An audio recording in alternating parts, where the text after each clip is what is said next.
Bueno, buenas tardes, bienvenidos a ARALMA, Asociación Civil. Este es el primer conversatorio feminista que organizamos desde nuestra asociación.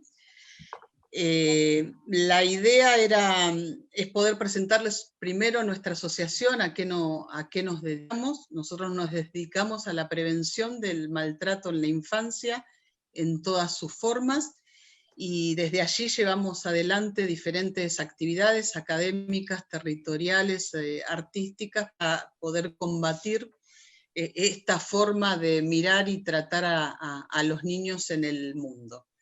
Como los niños inexorablemente están criados y cuidados por adultos, también nos ocupamos de la violencia de género. ARALMA como institución nació en el 2003 y como se fue deconstruyendo como todos nosotros, y como dice Dora, nadie nace feminista, así que nos fuimos y nos tratamos de seguir construyendo como una organización feminista, respetando los derechos de todos. Ahora voy a presentar a nuestras invitadas, pero no me quiero olvidar de decir que hoy es un día especial, 3 de junio, 5 años del primer Ni Una Menos, que charlábamos con Diana un poquito antes de salir al vivo, que bueno, no es el comienzo del feminismo en nuestro país, pero sí le dio un gran empuje y una gran fuerza para que los conozcan, sobre todo las nuevas generaciones, y que puedan además seguir las luchas que se llevan desde hace tantos años y todo lo que todavía nos queda conquistar. Una de las ideas primordiales de ARALMA es que los feminismos puedan abrazar la causa de la infancia como una categoría social y política, así que también por eso propiciamos este tipo de espacios, y bueno, seguiremos haciendo conversatorios y diferentes actividades que puedan ayudarnos con esta idea. Gracias Diana, gracias Deodora, gracias Rita por estar en este encuentro. Sé lo difícil que es con las agendas tremendas que tienen, pero bueno, muy agradecidos de que puedan estar con nosotros.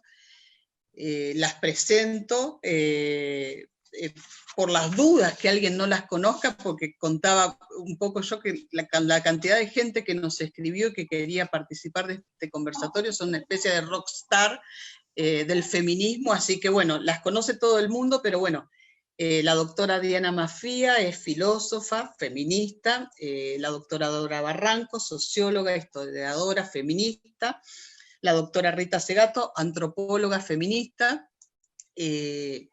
y pensamos 3 tópicos.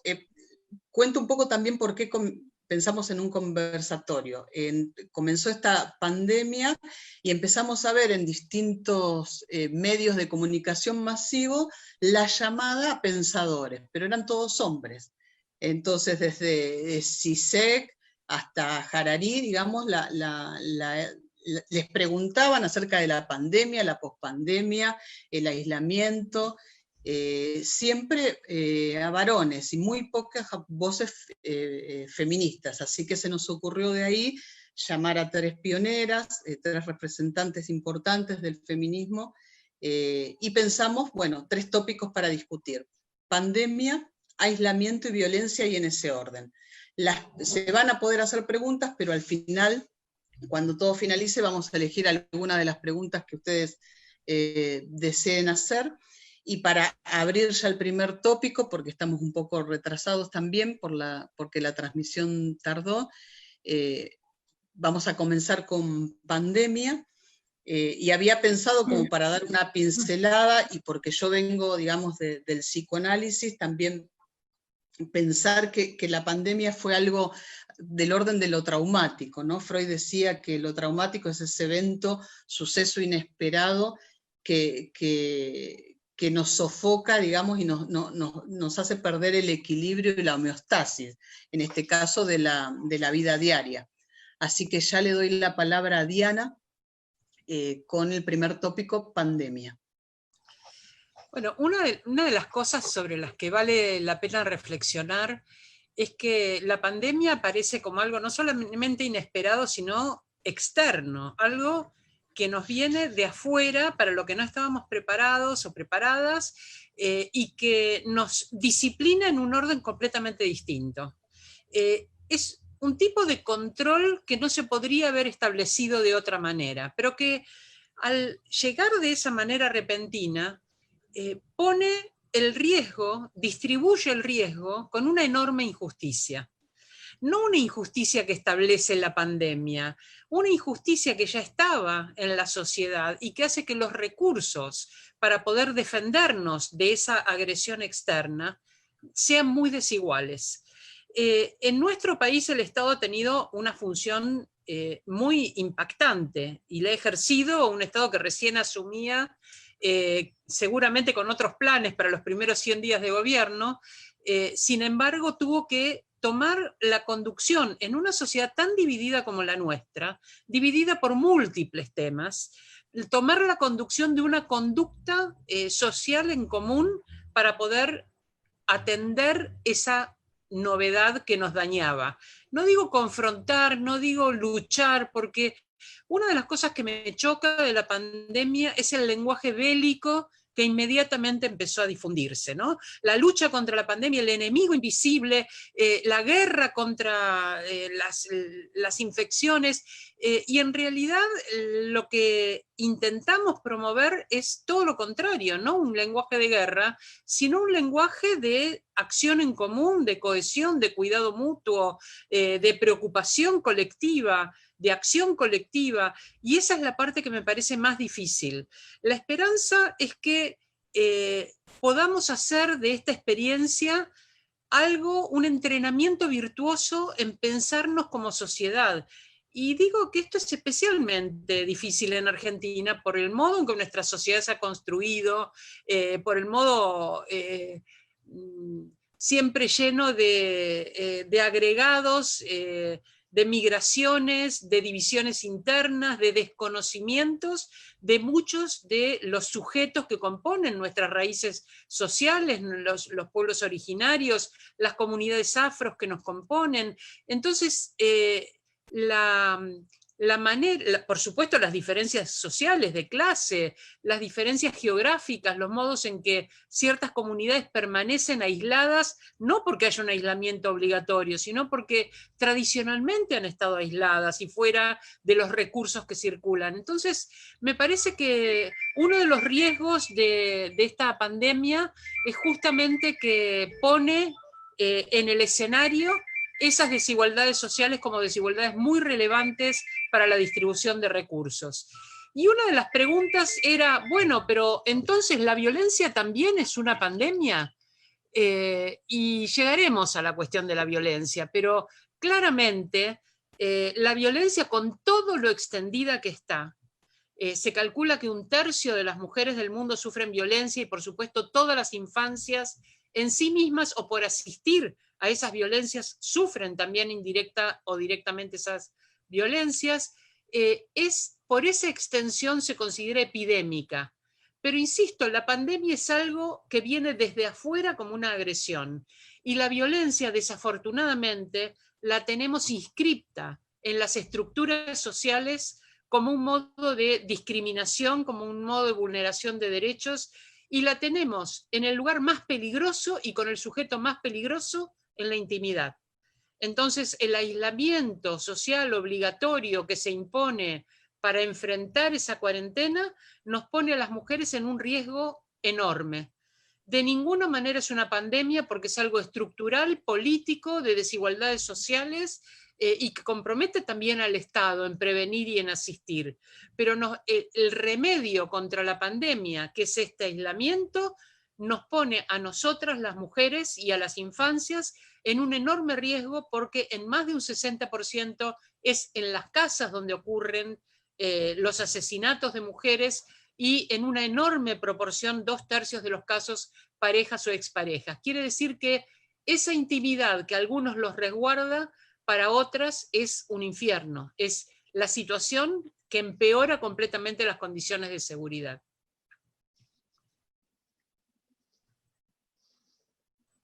Tenés silenciado el micrófono, Sonia. Ah, yo también tenía. ¿Empiezo yo? Sí. Sí. Bueno, sobre la pandemia,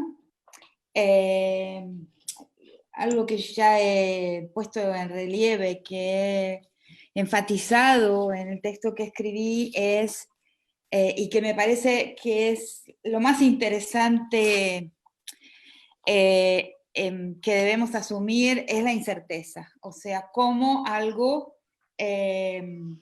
para lo cual estábamos totalmente despreparadas y despreparados, el mundo se veía despreparado, ha surgido, ¿no? Un evento que parece de ciencia ficción, ¿no?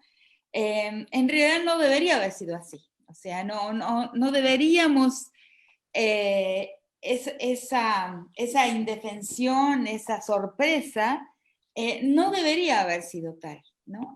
Y entonces podemos hacer una analogía con otras sorpresas que vendrán, ¿no? Y para la cual el mundo debería estar preparado. O sea, muestra el cortoplacismo, la ceguera de los gestores, ¿no? De los dueños del mundo con relación a las catástrofes que pueden ocurrir y ciertamente ocurrirán.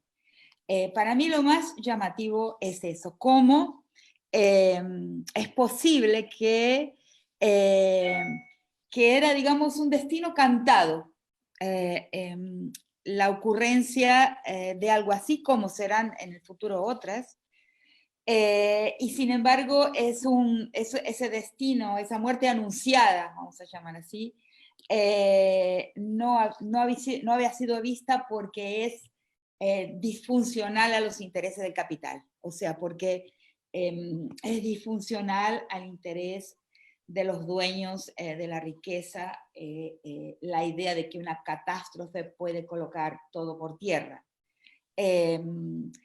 Y algunas de las personas, mucha gente, el activismo entero viene hablando, ¿no? Sobre todo los ecologistas, el ambientalismo viene hablando de la inminencia de una serie de catástrofes. Y sin embargo no llega, no toca, no llega a destino ese mensaje. Yo creo que la pandemia nos trajo el primero de esos anuncios, ¿no? La primera plaga, vamos a decir así, en términos bíblicos, ¿no? La primera peste. Igual así, aunque ya llegó la primera, creo que el anuncio de las próximas no será oído. O sea, lo más importante que pasaría después de este evento, ¿no? de ciencia ficción, después de esta catástrofe, después de esta emergencia, sería que la humanidad fuera capaz de avisarse, o sobre todo los que tienen los hilos, ¿no? la gestión de la humanidad, ¿no? Que no son gobiernos particulares, ni mucho menos nuestros gobiernos, que son los grandes gobiernos centrales aunados a las corporaciones y a los bancos, pero es muy difícil que ese mensaje llegue a sus oídos, porque ese mensaje lleva junta la idea de que es necesario cambiar esa gestión global. Y eso es contrario, ¿no? al interés de los grandes dueños del capital y de la vida. Entonces, para mí, la pandemia es la primera de las plagas de una gran serie y el primer aviso, por lo tanto, y yo creo que, entonces, ¿qué muestra?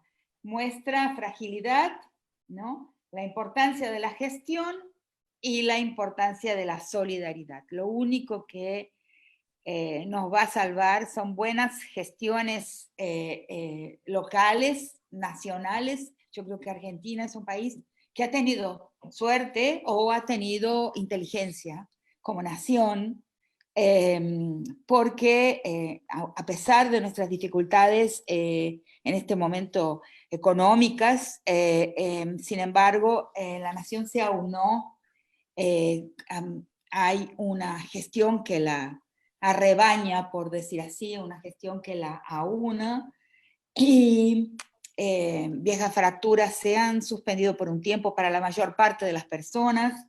Entonces, la gestión nacional, que ahora deberá mirar, me parece a mí, para gestiones que son locales, mirar para un arraigo de como nación, para un arraigo como economía inclusive, y luego el fenómeno de la solidaridad, ¿no?, que ha surgido. Entonces tenemos la fragilidad de unos más que de otros, pero la fragilidad humana, ¿no?, que se ha presentado su cara de una manera en que no la habíamos visto, y una fragilidad que, como dije, preanuncia otras próximas fragilidades. No soy yo, sino que los ambientalistas lo vienen afirmando de esa forma. Y sus dos, lo que se le opone a esa fragilidad, que es la gestión y la solidaridad entre las personas. Para mí una buena gestión mira a lo propio, a lo local, a lo regional y a las soberanías varias de las personas para ser capaces de sobrevivir en situaciones como esta, en las próximas situaciones como esta, de gran fragilidad e indefensión. Y también los vínculos que se han muy rápidamente se han accionado, han revivido, han salido a la superficie y ayudan a todos, a nosotras, las personas de más edad, el vecindario, y a las personas que necesitan comer, ser cuidadas en términos de salud. Esa solidaridad es central. En nuestro país, en una gran medida, lo estamos viendo. El otro gran tema de la pandemia es la muerte como próxima, o sea, de repente habituarse a la proximidad de la muerte. En mi caso eso me ha tocado muy, muy fuertemente y lo he visto en diversas personas, ¿no? La cantidad de ataúdes que desfilan bajo nuestra vista todo el tiempo en las pantallas de televisión. Es una imagen que nos dice, bueno, el destino es la marcha en este mundo, la marcha sobre la tierra, y la despedida también. Es un mensaje muy fuerte. Esto lo digo para mí, desde mi perspectiva, la visión de las cantidades de ataúdes expuestas todo el tiempo a la vista, ¿no?, de las cuevas en los cementerios, ¿no? Estamos en una marcha hacia ese mismo lugar, todas las personas. Todos somos mortales, ¿no? Creo que esto es lo que yo he aprendido de esta situación de pandemia. Dora, querida, gracias, Rita. Bueno, muchas gracias, Sonia, muchas gracias, Aralma, por reunirnos aquí con amigas entrañables, y con públicos que imagino. Bueno, breves reflexiones sobre algo que también, como ocurre con Rita, he escrito, y creo que estamos en el mismo texto. Lo que la pandemia ha venido a exhibir es lo que estaba sin exhibición abyecta.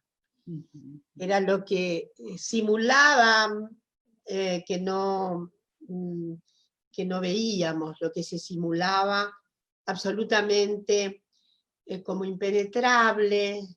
Sí, teníamos evidencias, algunas personas por sensibilidad, por sentimientos mucho más históricamente más próximos de lo que son los órdenes de desigualdad. Pero bueno, el problema fue que la pandemia, que como dice Rita y como han dicho Diana, tal vez dio algunas señales, dada la mala relación que está habiendo entre la especie humana y la naturaleza.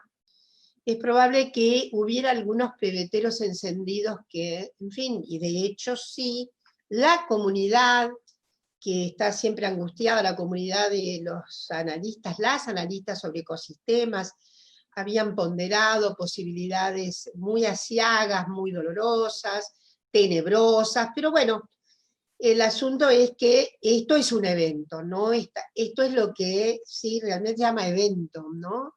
No estaba en el cálculo.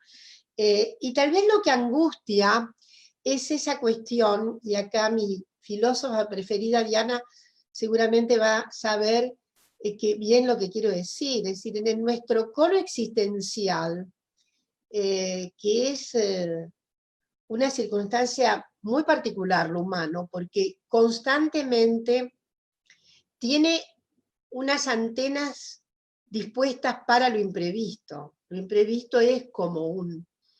Y sin embargo, hay circunstancias que verdaderamente son alteradoras completamente, porque no están ni, ¿cómo diré?, ni entrevistas. Entonces, nos habíamos creído, sí, que estábamos con muchos problemas en la humanidad, pero efectivamente la pandemia viene a ser un regulador de una universalidad completa.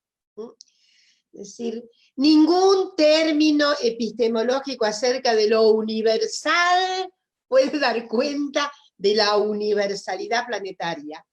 Y esa universalidad planetaria, es justamente lo que ha puesto así, tenebrosamente visible, de manera inocultable, la brutal desigualdad por su propia universalidad, porque no deja de afectar a nada y a nadie. Por lo tanto, les afectados tienen manifestaciones respecto de la idiosincrasia dolorosa en la que estaban. Entonces hay una exhibición brutal de desigualdad. Desigualdad, desde luego, ¿no? Porque se verá también en Argentina, se verá que finalmente las tasas de afectación y de dolor son mayores en las poblaciones con menores recursos. En Estados Unidos acaba de aparecer la estadística que dice cómo el COVID-19 ha afectado muy brutalmente a las comunidades con menores recursos, negras, hispanas y demás. O sea que no es la pandemia la que tiene la culpa de en este momento de los cimbronazos que está habiendo en Estados Unidos, sino la desigualdad que pone al rojo vivo la pandemia. Entonces, en realidad ha sido apenas un desatador, ¿no? En fin, no me quiero ir muy lejos y decir que el espectáculo es grandiosamente desigual. Tan desigual que ahora sí podemos calibrar lo que una importante ONG, que no se puede decir que está aliada en ninguna comunidad de sentido exuberantemente, digamos, de izquierda, Oxfam. Oxfam acaba de hacer un trabajo que muestra que el 1% de la humanidad es dueño del 80% de la riqueza de la humanidad. Es una situación tan vituperable y tan execrable que efectivamente ahí está yo diría, la evidencia de algo sobre lo cual ya no podemos tener distracciones, no podemos hacer que no vemos, no podemos imaginarnos que, bueno, sí, en algunos lugares del mundo se pasa mal. En fin, sí, desde luego,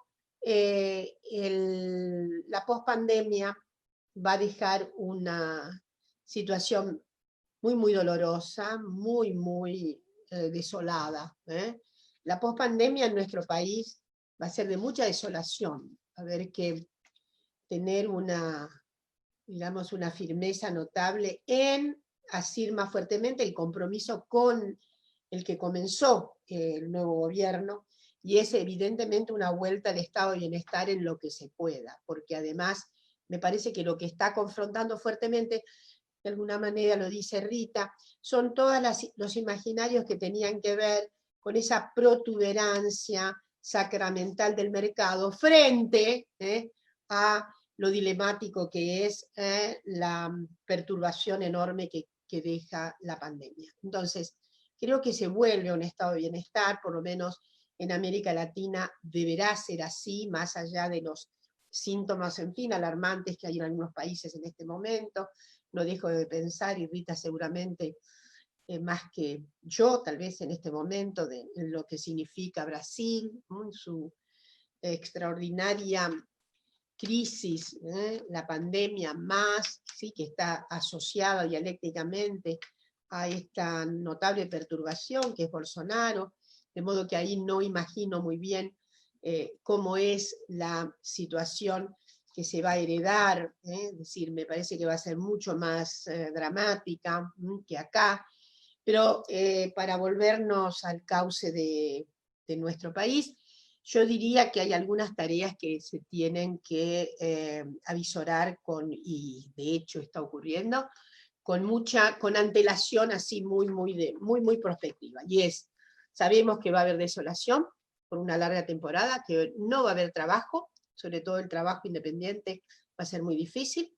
También el trabajo asalariado en forma dependiente va a ser difícil, pero bueno, ahí una oportunidad extraordinaria de contribución fundamental del Estado. El Estado se va a tener que hacer cargo de algo que yo imagino que seguramente debe llegar, que es una asignación, un salario básico como el que se acaba de aprobar en algunos países de Europa. Es muy probable que haya muchas iniciativas, algunas respecto de paliativo fundamental, bueno, una contribución que en realidad ahora tiene la forma del subsidio IFE, pero que imagino que va a tener que una composición legal de contribución símil salario básico universal. La otra cuestión que no dejo de pensar, obviamente, es en la desolación particular de los grupos femeninos que van a ser también doblemente afectadas, las mujeres de los sectores populares, porque ahí va a ocurrir lo que siempre ocurrió. Y siempre ha ocurrido que frente a crisis y demás, las mujeres que han estado ocupando un lugar más importante en la actividad económica.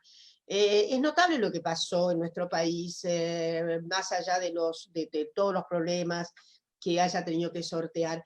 Desde el ciclo neoliberal de los años 90, hasta ahora se produjo, en el ciclo neoliberal de los 90, se produjo una arremetida en el mercado laboral de muchísimas mujeres porque sus compañeros, cónyuges, hijos perdían trabajo y porque entonces, de manera así, como un azote, como un imperativo para procurar ingresos, las mujeres salieron a trabajar. Pero ocurrió algo importantísimo, es que ya no se dieron tanto. La curva de ocupación de mujeres, la población económicamente activa de mujeres, que son tanto las mujeres que están activas como las que están buscando trabajo, las desempleadas que quieren trabajo se encuentran dentro de la PEA, perdón por este tecnicismo, pero es así. Lo que quiero decir es que llegamos a una tasa, a una participación de las mujeres en la actividad económica notable. 50%, Brasil tiene más, pero esto es notable para nuestras tasas históricas. ¿Y qué es lo que va a ocurrir? Bueno, podemos saber que lo que va a ocurrir es que va a haber un incremento notable de esa tasa porque las mujeres van a tener que salir a pedir trabajo y vamos ahí sí que además de lo que yo supongo que se va a promover, que es esa remuneración universal, va a haber que hacer también una política gubernamental para la sostenibilidad del trabajo de las mujeres en acomodé, pero sobre todo en la asistencia a la contracara que tiene el trabajo extradoméstico, que es los cuidados. Los cuidados, porque efectivamente va a haber que asistir a las mujeres de los sectores populares en prodigarles retaguardias respecto de cuidados. Me parece que de todas maneras esto que estoy diciendo son actividades de enorme esfuerzo económico por parte del Estado, enorme esfuerzo económico. Pero al final el Estado está para ser redistributivo. De otra manera no tenemos de concebir el Estado. El Estado que solo garantiza a unas pocas porciones de la población tasas de acumulación, riqueza exuberante y concentración, pierde el sentido del Estado. Así que bueno, Solo para situarme acá, yo creo que va a haber una etapa de mucha desolación, pero de mucha, seguramente, política de sostenibilidad tiene que haberla por parte del Estado para hasta, yo diría, en fin, salir de esta situación dolorosa, tenebrosa, lo antes posible.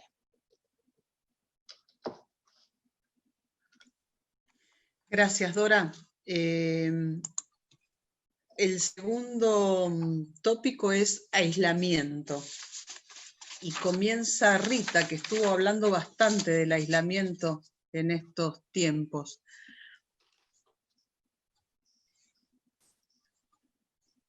Está silenciada, Rita. ¿Tenés el micrófono? Ahí está. Yo estoy hablando sobre aislamiento. Sí. Sobre la sociabilidad no física. Tal cual, eso. Pero pensé en otro tema, a levantar otra cuestión sobre aislamiento, porque la otra, si fuera a abordar el tema de la comunicación, la sociabilidad sin cuerpo, sería muy largo, o sea, no podría. A lo que digo es que en los experimentos que se han hecho y en un análisis mío que ya tiene mucho tiempo, de cuando se inventaron los chat rooms, se inventó espacios como estos, los primeros que existieron, hace mucho tiempo, en el principio de los años 90, hice un análisis, observé el comportamiento de las personas y escribí un texto hablando de cómo las personas se vuelven violentas, o sea, es violentogénico, hay una hipertrofia del yo en la comunicación virtual, o sea, cuando el otro no está con su cuerpo entero en presente en la relación. Pero ese es un análisis, ahí entra elementos de psicoanálisis, pero es constatable, o sea, cómo el otro, con la materialidad ausente, pero claro, depende, porque en este caso, por ejemplo, somos personas que nos conocemos todas, las que estamos conversando aquí. Dora, Diana y yo nos conocemos, pero en situaciones de virtualidad absoluta, o sea, cuando entablamos conversaciones con gente que nunca hemos visto, que no forma parte de nuestras relaciones, el análisis fue por ahí, lo que se da es una relación muy narcísica, o sea, el otro realmente, la otra no está presente realmente, y la tela del computador se transforma en un espejo. Ese es el tema al que vos te referías, pero aquí, hablando del aislamiento, yo estuve pensando bastante y todavía no terminé de pensarlo, porque pensar lleva tiempo también.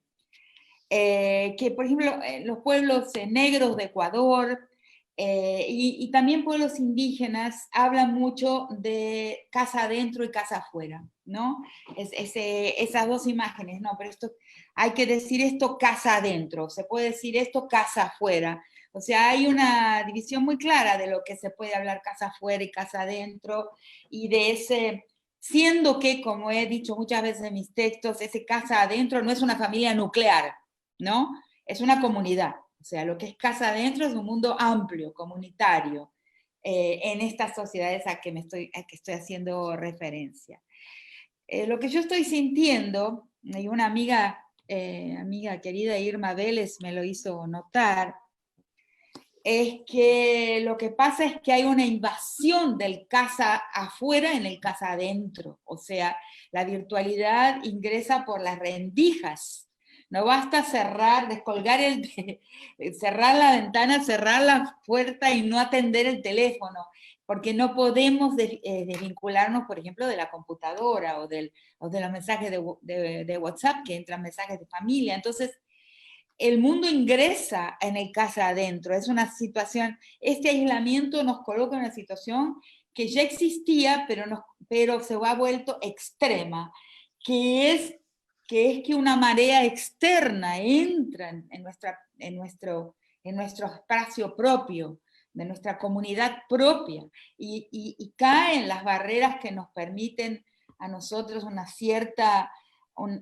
cierto resguardo, un cierto aislamiento necesario que tiene que ver también con un tiempo necesario, ¿no?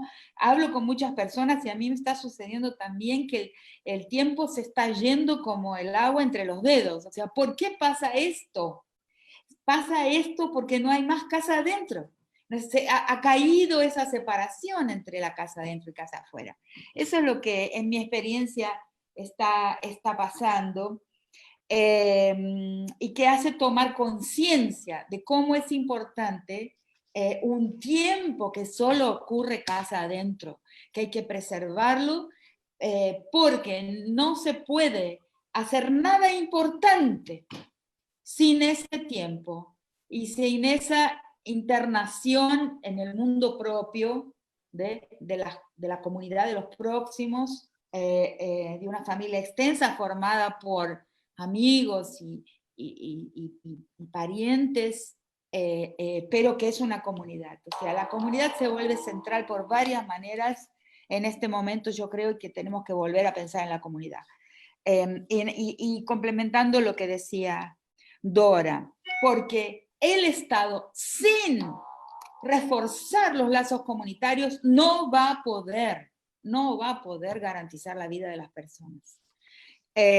No será capaz, porque por varias razones económicas inclusive, ¿no?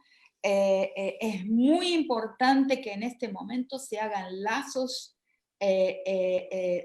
muy bien pensados, y he visto una de las propuestas de la Unión de los Trabajadores del Campo que salió hoy, lazos muy bien aceitados entre el mundo de las comunidades productivas y de comercio, los mercados locales, regionales, la productividad propia, la soberanía de varias formas, las soberanías que yo les llamo con arraigo, las soberanías arraigadas en lo local y en lo regional.